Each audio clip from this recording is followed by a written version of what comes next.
The internet is cracked, the show that asks the question, can we coexist with our creation? Hello, I'm Seth Camillo.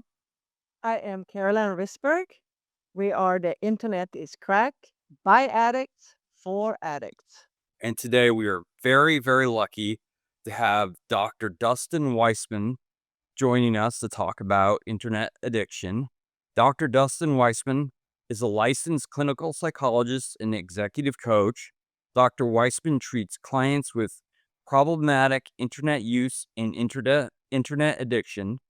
Dr. Weissman is the founder of Digital Addiction Recovery Center, a residential treatment center for in internet-based addictions. Dr. Weissman is the current chair of California Psychological Addictions Division 6 Media Technology and Communication.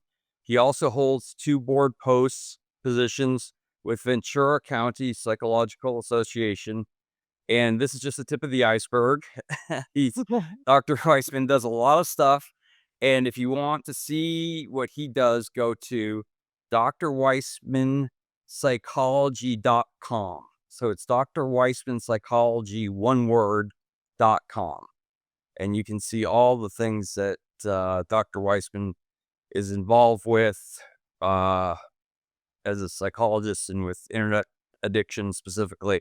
And also, I know that you've added executive training as a new thing for you. So want to plug that as well. Thank you. Yeah. Hi, Caroline. Hi, Seth. Thank you for having me here. Thank you for coming. Thank you. Great to see you. So Great to see you again. Yeah. So, I guess the first question that Caroline and I kind of came up with is a broad question. But what is happening to the brain as we become either addicted or turned on to the internet? What is the process that's occurring? So when we engage in any kind of action or activity that is something that gives us pleasure, we're going to be releasing a lot of dopamine and serotonin in the brain. What happens is the reward pathway, which is called the mesolimbic dopaminergic pathway, it kind of goes from your brainstem all the way up to the frontal cortex, and that gets stimulated. And the more it gets stimulated, the more the brain seeks out that activity because it enjoys it. And that's our addiction pathway. Over time, as the addiction becomes more and more serious and highly engaged, we actually engage the mesocortical pathway, which then engages more of a whole brain because it kind of goes more to the cortical area. But it, you have frontal and cortical. You're getting more of a whole brain approach when the addiction becomes a lot more immersed. When you're getting somebody on the internet 80 plus hours a week, 100 plus hours a week, it's really hard to then come down from it because if you do, the brain's going to crave. It says, what happened? I need that back. I'm hungry. I'm thirsty. Just like we have with the hypothalamus, it says we're triggered. We need these things to survive. Other parts of our brain are saying we need these things because we're bored and we want more stimulation and it feels good. I want to feel good. Go to Freudian psychology, the pleasure principle, and the brain is kind of seeking that. So when we engage with whatever it is, that part of the brain, it actually goes all the way to the left dorsolateral prefrontal cortex. And that's the part of the brain that's associated with, a few things, but one is really our perception of time. So the perception of time now gets altered. That's the adage, time flies when you're having fun. So if you say, all right, kid, get off that game. You have 20 minutes and get off. 20 minutes goes by. You say, okay, it's been 20 minutes. What? It's been a minute. It seems like time's barely passed. You're having fun. But you say, hey, kids, stare at the clock for a minute. That would seem like forever. Yeah. They're not having... So it's a lot of that's perception of time. And as that part of your brain's engaged and triggered, it really gets altered. How widespread do you think this is, not just from problematic addiction, but to all of us having a need for the internet or a perception of need? I think the need is accurate because it's much more equivalent to an eating disorder than any other disorder because we do essentially need the technology to survive in a modern world. Like, yeah, you can go full Walden and put yourself in the out in rural area and live off the land. But for the majority of society now, we're online. Like 98% of Americans own a smartphone, something along those lines. I'm not sure the exact number. But if that's the case, then we're all, for the most part, engaged online. Therefore, there's expectation that, hey, if I can't reach you, then you're not in society and it's going to have detrimental effects to you, whether it's from work, school, wherever. I mean, my kids' school, they have school issued computers. So they're forced to be online because that's where their homework is. And we use Parent Square through our school so the teachers can communicate to the parents that, hey, you need to know this for what's going on instead of sending a flyer home with the kid. So if you don't see those notifications, which my kids will remind me, you never look at Parent Square. Like, well, sorry. uh, you can be out of the loop. I do look at Parent Square. Just not often enough. Yes. It seems as though the world is designed to addict us. Addiction comes about when you have a problem because of it. So let's say you're gaming too much that you're not doing your work. That's where you might see an addiction form where it's a detriment to your functioning. So how do you get to that point when you can say that people start getting addicted? Like, what is it like? Sure, I'm sure it's just you turning it on the gaming or whatever. What is it that actually happens to make people suddenly be addicted? Well, that's a great question. And the suddenly is not really a factor. Typically, addiction is not sudden. It's something that we ease into through constant reinforcement. And there's a lot of operant conditioning going on. Reinforcement of activities. Oh, you like that? Let me give you more of it. Ooh, that feels good. I'm going to give you more of it. Oh, you didn't like that? I'm not going to give you any more of that. We have to see that it starts to affect us in a negative way. So let's take another addiction, for example, porn. If somebody's engaging in porn use, they might look at porn 10 minutes every 3 days, and then maybe becomes every 2 days, and maybe it's 15 minutes now every other day. Now it's 30 minutes every day. Now it's 50 minutes every day, 2 hours every day. Yes. And the question, at what point is there like a tipping point where, oh, now it's an addiction? Not really. It's hard to tell, but that's more of a process. So Right. you're probably seeing like, okay, it's mildly impairing you. Okay, now it's moderately impairing you. Okay, now it's definitely severely impairing you. This is all you think about. You're missing activities. You got invited to a birthday party you didn't attend because you stayed home and watched pornography or whatever it is that you're doing. It's like, okay, well, when you start to see those red flags come up, that's when there's more of a sign of an addiction that you're missing out on your life because you are too engaged in the vice that you're addicted to. And pornography would be one that would be very addictive because it's pleasure, correct? I mean, that would be one that's more likely to take hold, right? And they're all pleasure. Yeah, I mean, it's it's interesting with that though because it's not just about the climax. Climax is pretty much signifying close to, it's the end. People don't want to be at the climax. They want to extend their sessions over time, right? So they want to enjoy the pleasure Mm. longer. Same thing happens with gaming. Gaming is actually possibly even more pleasure released, like dopamine released in your brain than pornography because it's this constant stimulation from whatever aspect of the game is triggering you. So you're getting a lot more spikes. Whereas with pornography, it might be just more of a steady increase towards that point.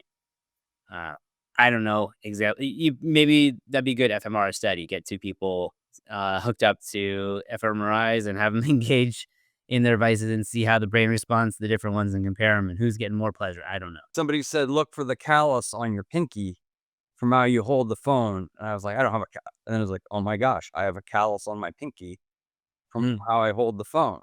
So I think it. Right now, everybody watching is like, do I have a callus? Yeah. I was so thinking the same. I don't. I don't. But well, I balance it. I balance it on the bottom of my. So now I know exactly where to look. Yeah. So I think I've been sneakily addicted because I always have the drug available or something. You know what I mean? It's it's a strange feeling of weakness when that happens, when the Wi-Fi goes away. How restless I get. And that's like, yeah, that is a very clear withdrawal symptom. When that feeling of restlessness when you don't have access to it. It's not necessarily, well, no, withdrawal is actually one of the signs of an addiction.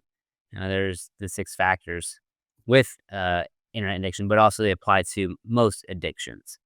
Mm. And, in the absence, yeah, you will experience withdrawal. Yeah.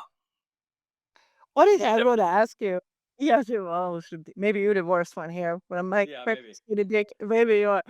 What is it? What would you say is like one of the worst case scenarios with addiction Hmm. and internet? Yeah, the internet addiction. Yeah, because the good news with, okay, well, no, worst case scenario is you might not believe this was death. This happened definitely early in the 2000s in internet cafes, mostly in Asia, where people were just gaming for, they'd go up to 2 days straight, barely leave the chair. Definitely, I think the ones that maybe they were over 24 hours just games, not sleeping well. The problem is when you're stationary, your blood can clot. So you develop, deep vein thrombosis, and it could lead to pulmonary embolism, heart attack, you die. So there was a few cases in Asia where people actually died from extensive gaming sessions. Wow. Wow. So there's your worst case scenario. I don't know if that's what you were looking for or expecting, but No, not what I was expecting, no. I would not what I expected, but not what I was expected, but that's definitely the worst. Yeah. What would be except from death? What would be because that's more normalized. I think more normalized. so if you have a parent that's on their device, you could have neglect of their child, and if the child is not capable of taking care of themselves, let's say a baby or a toddler, there were instances where people were neglecting their children to the point where the child in the home was not safe, they weren't cared for. It was just mistreatment, and I don't know of any cases where the child actually died, but I do know that there were cases where people were just on their computers. Typically, it was gaming because that was the research I was doing, and Yeah. not paying attention to their kid who could not take care of themselves, crying or needing to be fed or changed or whatever it was, because they're just so immersed in it. And then Yeah, maybe, I read an article in the New York Times. A woman wrote about this, not to that extent, but she said she was holding her baby, and she had her phone in the other hand, and Mhm. she looked over, and her baby was trying to make eye contact with her, and she Yeah. was playing with her phone, Mhm. and that really It's hit home to horrible. her. Yeah, so you also get phubbing, which is basically when people are talking to you and you're looking at your phone. Yes. So kids, and they do need that eye contact, and you don't look up from it.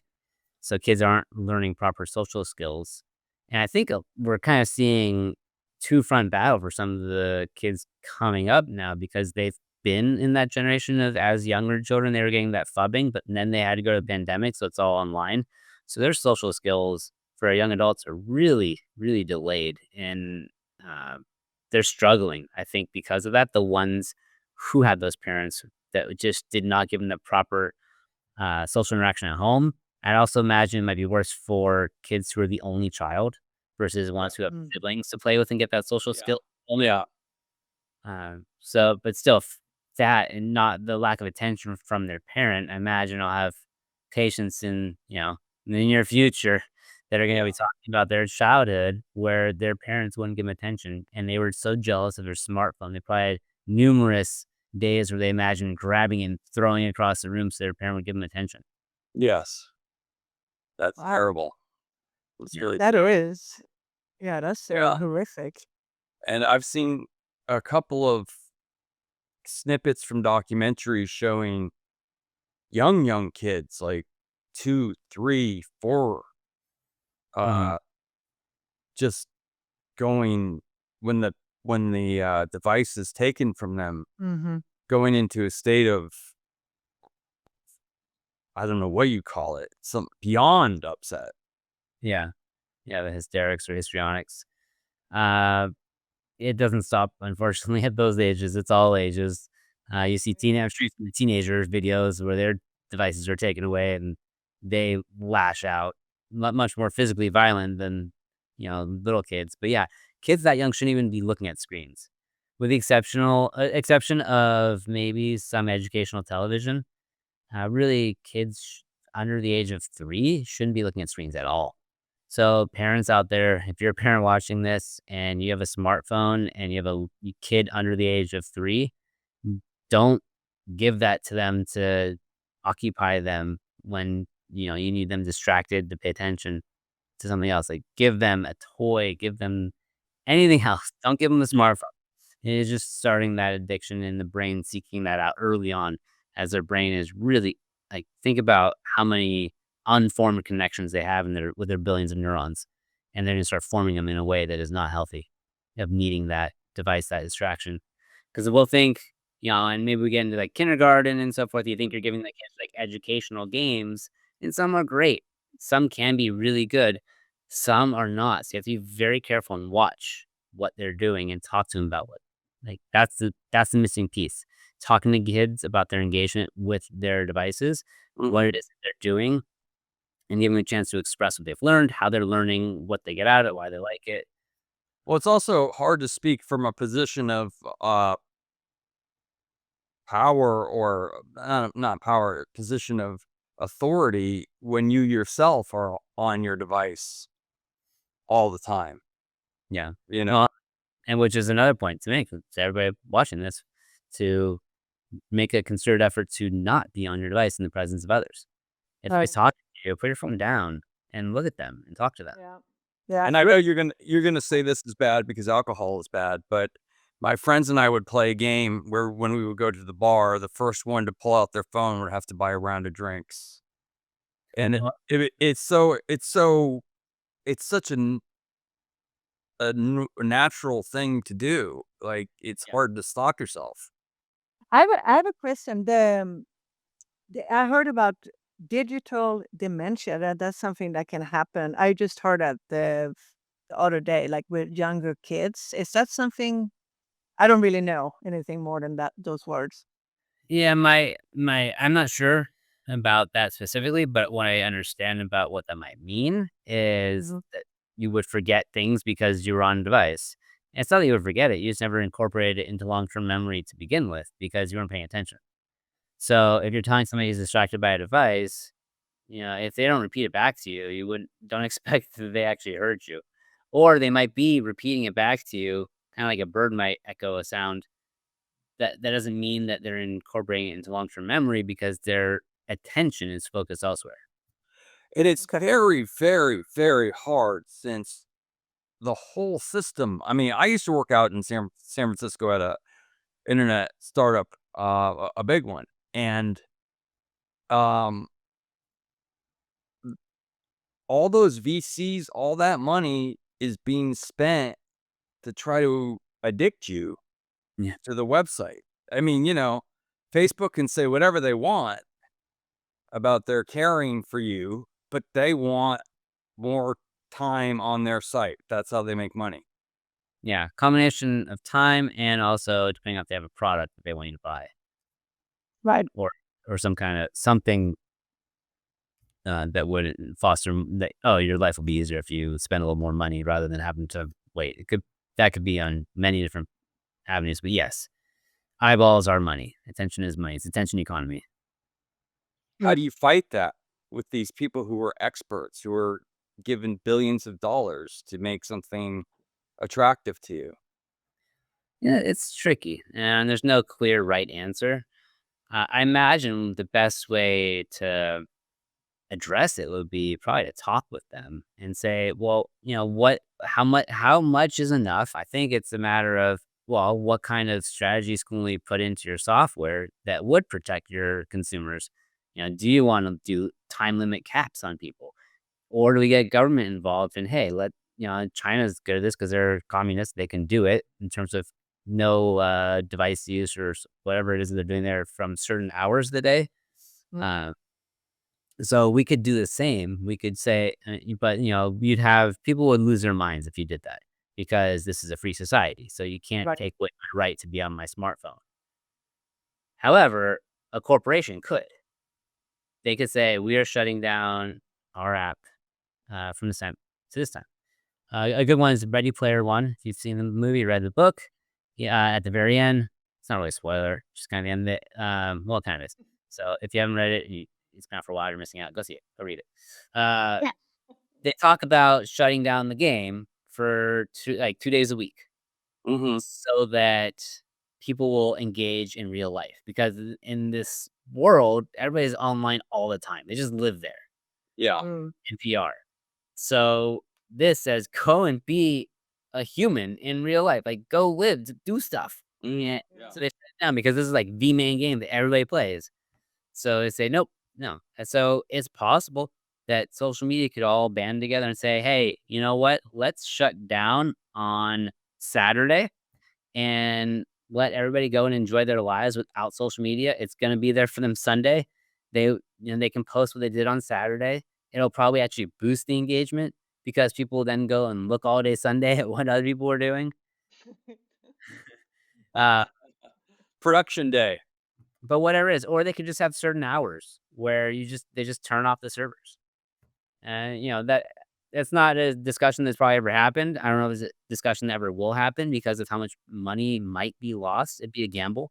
If we take away a few hours here, will that increase more hours later? But then if we look at that, is that even a solution? Because now people are online even more.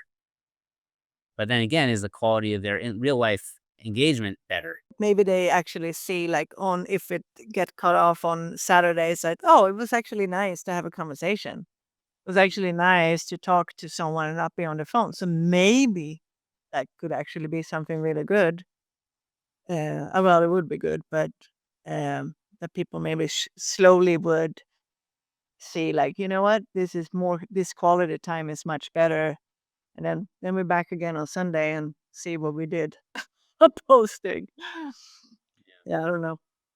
I think I experienced it earlier than other people, a similar type of effect, because I'm an editor, video editor, and and that's the type of thing that there really is never enough time, kind of like playing a game. Hmm. It is a game. Editing is kind of a game, and there's just never enough time. You Mm. just, as all my professors say, you're never done. You just stop. So what you're saying is this episode won't be seen until like 2035? No, no. I'm fast now. I'm fast now. No, but what I'm saying is that exhaustion from screens, I think I felt earlier Mm. than people do now, and now I feel an exhaustion from my phone and the internet in a similar way. What is the first thing you ask somebody who comes to see you? Well, my first session is actually we go over paperwork, so I go over all of my informed consent. But I do have a question on there, where it says, "Why are you seeking therapy at this time?" So whatever they write, I'll go over that and I'll say, "Okay, well, you're not limited by a few lines here. Why are you here?" Mm. Uh, which is a very important question. And then I also the bigger one that you didn't ask is, what do I say at the end of the session? Mm. Yeah. Before when you want to schedule the next session, is what do you want to accomplish here? Why it's kind of the reiteration in different words of why are you here, but it's what do you want to accomplish? What are your goals of Mm. therapy? We establish our goals of therapy, and then we can start to develop a plan of attack. Do people go like alcohol? They say I don't want to have any interaction with the internet, or do they say I want a healthy interaction? What is the normal response? The range? Yeah, I'll get both. I'll get decreased gaming or balance my tech use, eliminate porn use. And it's whatever they want in terms of what their goals are. I'm not going to set those for them. I might encourage, like, well, it sounds like you want this. Is that right? And then they can agree or disagree. Uh, and then they might ask me, like, is that a good goal? Like, should I stop altogether? And and I'll say, for the most part, well, if they ask, do I have to stop altogether? I'll say, you don't have to do anything. Uh, it's best to find a balance. And most of my patients balance. So a good one I have right now is somebody who, and I've told him, like, he's such a great case study of success. He came in, he was suicidal at the time, gaming about 10 hours a day, How many hours? about 10. Jeez. Day. A lot of the days he'd be spending about 10 hours or so Wow. gaming. And he was, very heavily involved with like a guild in his game and that social pressure, the odd responsibilities. Mm-hmm. And he decided he wanted to stop all of it. And he quit cold turkey on his own. No treatment center, Ah. nothing. It's been 13 years. I smoked for 10 years. I still think to myself, oh, it's time to go have a cigarette. 13 years later, I still I'm thinking, oh yeah, let me go outside and smoke. Mhm. And yeah, so I know I can't have another cigarette. I think what's important is having the support. Because you're not gonna and first that you're healthy with regards to cigarette use. You're not using it, you're staying healthy. So you value your physical health over having the pleasure of a cigarette. Yes. For somebody who's addicted to the internet, they're also valuing their mental health over. Yes. And so it's not maybe not the physical health, it might be the mental. It could be physical related because we take less care of ourselves when we're addicted to something. Mhm. Uh, but yeah, it is tricky. And it goes back to what we were talking about earlier of needing the internet to survive in a digitally connected world, but we don't need gaming. There are other ways to game in real life. You can go play basketball, play soccer, or any other sport as your game. Go play Jenga. Like, there's other ways to game that don't involve the internet with other people. What do you think about these immersive glasses that are coming out from Apple and Meta? I just wondered if you thought it would make things more deeply more alive and stimulate your brain more and feel more real and bring more Think addiction. Possibly. I mean, I've talked about that in a lot of my previous articles or things I've talked about, and my concern for upcoming virtual reality and augmented reality addiction. I think that's the next thing we're going to see that's going to be on a bigger level, which is interesting because we're using VR for a lot of psychotherapy treatments, so it can be useful. But when we do it in excess, because of it is so immersive, and then you add on haptic suits. Another throwback to a Ready Player One reference with their haptic suits Yeah. they wear, and you're feeling things that are happening in. Yeah. It really does blur the lines of reality, which gets us even closer to, well, then what's next of Neuralink, Right. brain mesh Mm-hmm. with technology, and then how soon till we're connected to Wi-Fi straight from our brain, and what are the ethical implications for that? Can we be hacked? Can somebody take over our brain by hacking our own, our brain signals through Wi-Fi? Because now we have a closed circuit brain, but if we open it up, then maybe somebody can come in and affect our neurotransmitters and how the signals are coming across. So there's a lot of really scary things that can happen from that.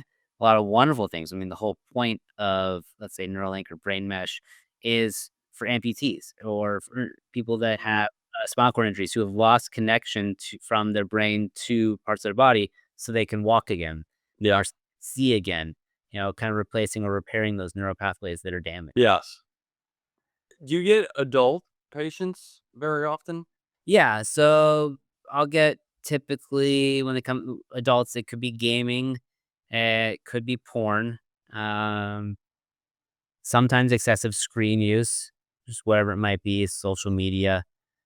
Um, but yeah, I'd say majority of people seek me out by for the gaming addiction, and then adults might be a little more heavy on the porn addiction. Okay. And do you see a high rate of recovery? Yeah. Oh, absolutely. I frequently have openings in my schedule because I'll start with people weekly and then transition them to every other week, then once a month, and then out. So I'm turning people over. It's one of those problems in my business of people getting better, and then I don't have patients. More will come in and say, okay, yeah, But that's good. That's actually really good to hear, though, that Yeah. it's people do get much better from yeah. it. Yeah, that's another problem in my business, in my line of work is we don't often hear back from people that we see. So we have no idea unless they reach out to us. I had one person who really did struggle with gaming addiction he reached out to me a few years after, and he says that I think he and his wife at that point, then he was letting me know they were pregnant and they were expecting, and that he was doing really well, not addicted anymore. He was very high level in World of Warcraft, like top 1% Wow. in that game, and he had curbed it, and he recognized that he cared more about real life at this point and wanted to explore that than he did about that game. It was really he had a lot of other issues, like, he was one of those people that physically not the best condition. It was a chicken and egg scenario of, what's causing are you gaming so much because you're physically weak, or are you physically weak because you're gaming so much? Or maybe a combination. Hmm. So, he started working out, got a little stronger, and started engaging life more. So, that was a good success to hear from him, and, I had another person reach out to me also around the same time that I saw you guys. These were basically I saw you the first time, 5 years ago or so, and they reached out. The other one said that that was my outlier. He would, basically equate streaming, just video content, not necessarily YouTube, but any kind of streaming videos, and he equated it as getting high. So, something in his brain was being triggered to release chemicals that would have that feeling of getting high while streaming videos, and he was just like, and, but he let me know that he was also doing better, just to give me an update. So if you're one of my patients watching this from the past, feel free to email me, and if you know what I'm doing. Yeah. Yeah. Please speak out. Tell how you feel. And I guess but I was wondering if you think that our brain development, especially with kids, it might change. I absolutely think our brains are developing differently if we're engaged, the more engaged we are with technology. Because think about all the time, we have so much time, right? Mhm. Let's say first five. California's got the first five campaign where they're really fostering, trying to promote good education and good nutrition in those years, because it is really important. There's a lot of brain development going on in those years, neural connections being formed in massive rates. And if they're formed in an unhealthy way, then the brain might seek out that device or whatever it is as comfort for the rest of that person's life. So let's say that person gets soothed by cello, or gets soothed by just, looking up at a mobile, or taking in something that's a more naturally occurring thing that's softer paced, that they can probably regulate themselves a lot better Mm, later in life than somebody who needs an external stimulus, that requires some form of engagement mhm. rather than just an observation. I've found that my addiction level has gone up uh, uh probably in the last 5 years because I have just obsessively reading more and more and more about the internet. Is I mean, it's kind of funny that Yeah. we're making a show about internet addiction, and I'm definitely more addicted because of our show. You know, Mm. Yeah. I mean, Caroline knows what you get things for me at 4 in the morning. I wake up 4 in the morning in Instagram. I'll see a reel that I think okay, Caroline needs to see this. This is gonna be the difference maker, you know? Well, we can go whole different areas with, okay, well, why are you up that late? Why are you on Instagram that late? Are you getting notifications? Turn off your notifications, have rules for putting your phone away, out of sight, out of mind at a certain time, and charge it outside your room so you're not even tempted to look at it. Figure out what time frame do I want to be disconnected. Don't, and your phone is not your lover. Your phone is not a teddy bear. Don't take it in bed with you. Uh, I like to tell my patients there's only two things you should be doing in bed: sleep and something that involves a partner. Otherwise, nothing else. No TV, no reading, nothing. Because you will train your brain that when your head hits the pillow, it's ready for bed, and you'll fall asleep within 5 minutes. If you don't have that training and you're not reinforcing that training, it's going to go out the window. So if No, you want, I'm definitely an addict. I'm not afraid to say it because it is I mean, to find that article, like I found an article where somebody made themselves friends out of AI and were interacting with people. I'm like, well, this is the thing I need to. I mean, I'm not. It's not research, but it's essentially probably the way you felt on your PhD. I got to find this piece of information because this is gonna. If I could just find this will connect these three ideas together, and I think I've become it. Yeah, I think it's a lot like a slot machine. Mhm. I'm looking for that Mhm. piece of information that's gonna. We're all giving you because your problem is not uncommon. A lot of people struggle with that, and that's why I was mentioning it here. I'm not calling you out. I'm talking to you who's watching this right now and giving you some quick little strategies because we have brief time in this episode to talk about it. That these are things that actually really do help. With get it all starts with sleep. The better sleep you get, the better you can function the next day. The better you function the next day, the better mental wherewithal and resistance you'll have to vices. And I like to think I tell my patients that, think about your brain every day, your body is a battery, charges up. You have this much charge of resistance to things. You don't Mm. walk by that snack you want that you know is unhealthy and you refrain from it. Every time somebody does something that you want to call them out on, but you hold back, it drains from that. So by the end of the day, that's when we're at our worst. We're drained. We cannot say no to things. We eat the worst. We are on social media or doing whatever it is that makes us feel good. It's harder for us to say no at those times. The best way to block it is have a hard and fast rule. 11 p.m. or whatever time you choose. My phone's on the charger. I don't see it again until 7 a.m., 8 a.m., whatever it is. So figure what times work for you and do that and charge it outside your room. If you use that as an alarm clock, buy an alarm clock. My mom used to say, "No, nothing good happens if you go out 2 in the morning or out too late. You're never gonna meet the good people. You're never gonna, that's it's true. It's kind of the same. We need to. I know I need to do that too, though. Like, I it's very easy for me. I wake up in the middle of the night and looking on the phone. Probably because I get messages from Seth, but no, And but I do. I don't. think it is a game. I think like this cybersecurity thing is showing this, and All right, Seth, one more thing for you. You can send it in the email and do schedule send to send at 8 a.m. okay. That way it won't bother. Oh, no, I don't wake up like Well, okay, send sleep and whoever for it. else that's watching this that might do the same thing. I definitely have an idea. It's like midnight, and I want to email somebody. I'll do schedule send for 8 a.m. So if you ever get an email from me at 8 a.m., it probably was something created in the middle of the night. Well, it's gonna be interesting to see what is gonna happen to our whole all society, Yeah. with the internet and how fast things goes and the learning and how children gonna grow up and, eventually, I guess we're not gonna know until I don't know when we will actually know, see if it will change.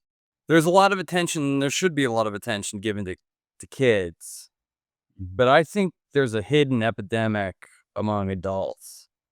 I think there's a hidden epidemic. I think a lot of people have a lot of problems with social media, Mhm. making them feel bad. I think there's a lot that goes unspoken. Absolutely. Yeah, I mean, the target market for adults, for gaming companies, you probably wouldn't believe it. This is years back now, maybe like 2017, 18, was Mhm. 35-year-old women on average were the ones that they're really going after. Oh my god, You don't think never would have guessed that. you don't think of women as gaming, but you know, what are women doing all the time? Mothers especially 35. You're typically many mothers at that age range. They're out at kids' activities. They are waiting for the kids to finish activities. So what do? They go on their phone. What do they do on their phone? They play Candy Crush or Farmville at the time, or some other game like that. That's just a simple mobile game. They just hop on and start tapping away at it. And we don't think about women as gamers because they don't game in the same way as a majority, you know? Can I ask you one last question before we go? Yeah. Which is, Something that looks really dangerous to me, and Carolina and we're talking about this, is this online sports book. Oh, yeah. The betting online looks Mm. like just a horrendous idea. Mm. I don't know what you think about it. So I mean, that's essentially in the line of gambling. Yeah, it's gambling online. I mean, on your smartphone. Yeah. Yeah, and that's another area that I address in therapy. I've got one patient right now doing very well, overcoming their gambling addiction, their online gambling addiction from sports betting often. Mhm. Yes. Yeah. It's the same thing. It's your variable ratio response. It's your slot machine. It's your, you keep going till you get that big win. It feels so good. And then, yeah, holy crap, I made $10,000 today. And tomorrow I might lose 30,000, and that'll suck until I win 10,000 again. And yeah, it goes by and you don't win that 10,000 again, and whoops. But yeah, that's the problem. Sometimes you get that big hit, the big win, the jackpot, and you're hooked because you're gonna keep chasing after it. Oh, yeah. That high. So it comes back when you're talking about gambling. It's about coming back to what is the value of money and appreciating that. So that particular patient working, at a lower paying job. So seeing the value of just regular pay for hard work. Yeah. It's like, I've been working hard for this money. I'm not going to just gamble it away. Yeah. That worked in the past, even though they could make a whole bunch of money real fast, they could also lose a lot of money real fast. Yes. When you're not seeing that side of things, you're not really fully ready for doing any kind of gambling. And if you're going to go into a gambling situation, whether it's a risky investment or gambling by sports betting, it's best to only use money that you can afford to lose. Yeah.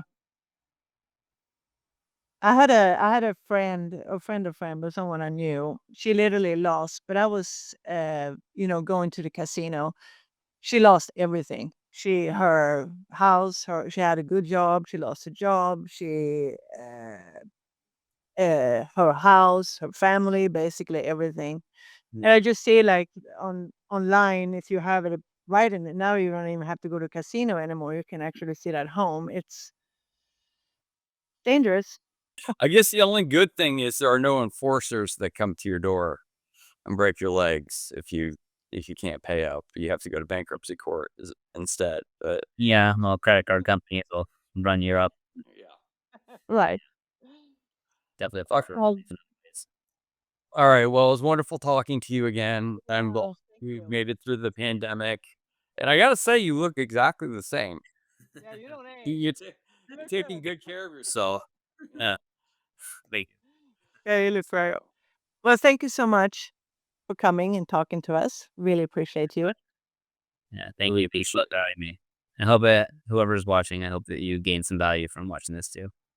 Yeah, me too. Thank you. Thank you.